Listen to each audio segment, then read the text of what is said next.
Welcome to the Explainer. All right, let's just jump right in. I want you to channel your inner grumpy manager for a second. Ready? Kids these days, they want a six-figure salary for sending 3 emails, a corner office just for showing up, and oh, they cry if I ask them to work a measly 14-hour shift. Sounds pretty familiar, right? Today, we're diving into the totally chaotic expectation versus reality of the Gen Z workforce.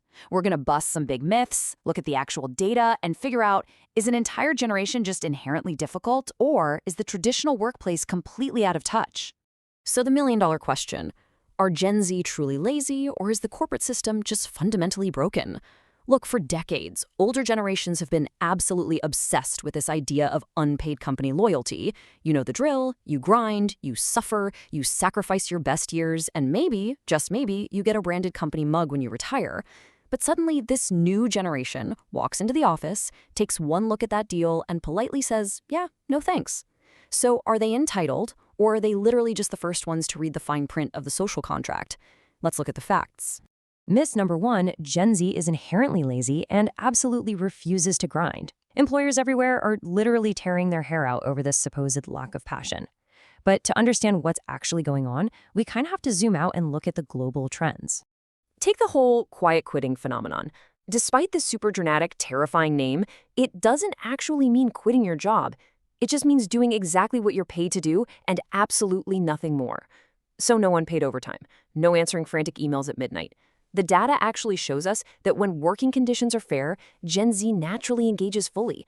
They aren't allergic to hard work. They're just allergic to working for free and calling it hustle culture. And this is a massive global shift. Over in South Korea, they actually have a word for it, kultwaegen. It means leaving the office the exact minute your shift ends. It's a huge pushback against that deeply toxic tradition of endless unpaid overtime just to keep up appearances for the older managers. They're just actively tossing out the old rules and taking their evenings back. Meanwhile, in China, we're seeing the tongue ping, or lying flat movement. And listen, this isn't just a localized tantrum or a handful of spoiled kids.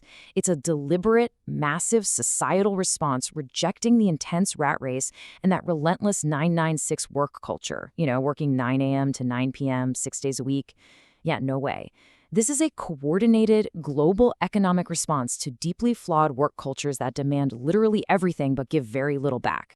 Get this, according to reports out of China, a massive 78% of Chinese Gen Z leave work precisely on time without waiting for their boss to leave first. I mean, for older generations, leaving before the boss was like a cardinal sin. But for Gen Z, they just call it 5 o'clock p.m. All right, on to myth number 2, delusional pay. You hear it all the time. These kids demand executive salaries, but they can't even make a spreadsheet without calling their mom. But are their expectations actually delusional, or is the economy just a complete mess? Just take this direct quote from Chinese economic studies about Gen Z. Quote, I will only do work that matches my salary, and I refuse unpaid overtime. Honestly, it's incredibly sassy, but undeniably logical. I mean, why would anyone offer premium, unlimited services for a strict discount price? It just doesn't make sense. When you actually break down the data, you see exactly why they demand more. They aren't just being arrogant, they're looking at a terrifying financial reality. We're talking stagnant starting wages that haven't even come close to keeping up with inflation, a housing market where a literal broom closet costs $1 million, and this deep, crushing fear that they'll literally never be able to afford to retire. Their high salary demands, they stem from survival, not superiority. Moving on to myth number 3, the generational patience gap. Is Gen Z really just more fragile than millennials, Gen X, and boomers? Do they just lack grit? Look, older generations were taught to endure. You accepted high pressure, top-down dictatorships, and the daily grind, all in exchange for stability and a steady paycheck. Gen Z, on the other hand, prioritizes flexibility, mental health, and purpose. They see absolutely zero point in being resilient just for the sake of enduring a toxic culture for terrible pay. It's not that they lack patience, it's that they refuse to be patient with toxicity. To put that into perspective, a recent survey in Thailand revealed that 56% of Thai Gen Z employees plan to quit their current jobs within just 1 to 2 years. 56%.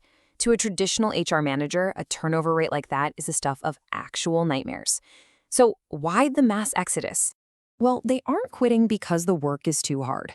They are establishing hard, non-negotiable boundaries against toxic workplace bullying, unreasonable command and control management, a complete lack of work-life balance, and bosses who honestly think 11 p.m. on a Saturday is a perfectly fine time to send a work text. They're quitting because the environment is unhealthy, plain and simple. Okay, myth number 4, the saving myth. Time for one last boomer impression. They blow all their money on designer blind boxes and iced lattes. Of course, they're completely broke. The general assumption here is that Gen Z has absolutely terrible financial literacy. But the data tells a much funnier and way more complex story. Now, it's true that Thai Gen Z scored lowest in financial behavior, at 64.7% on the Bank of Thailand index, but that's mostly because a lot of them literally just got their first jobs. If you look across the border to Singapore, a massive 80% of Gen Z actually start saving before age 22. That is double the rate of millennials, so yeah, they definitely know how to save. They aren't bad at saving, they just hate static, boring bank accounts. They use this liquid financial philosophy driven by what economists call mental accounting. Basically, they dynamically invest in the stock market, they pour money into side hustles to create multiple income streams, and yes, they deliberately budget for their interests to maintain their mental health. Honestly, they're built for economic chaos. Which brings us to myth number 5, why employers are terrified. We've talked a lot about what Gen Z wants, but how is the corporate world actually reacting? Well, a staggering 94% of business leaders have actively avoided hiring Gen Z. 94%. And 40% dodge new grads entirely. They are literally terrified of managing them. And the real-world consequence of all this panic? In Thailand, nearly half, 48.5% of all first-time unemployed people are Gen Z. Employers are so scared of their boundaries, their demands for work-life balance, and those quick turnover rates that they are simply refusing to hire the youth. But here's the absolute truth. Gen Z isn't impossible to manage. Employers just expect unquestioning obedience because, well, that's how it worked back in the 1980s. Gen Z expects managers to actually lead, to have emotional intelligence, to give direct feedback, and to respect boundaries. They want a coach, not a dictator.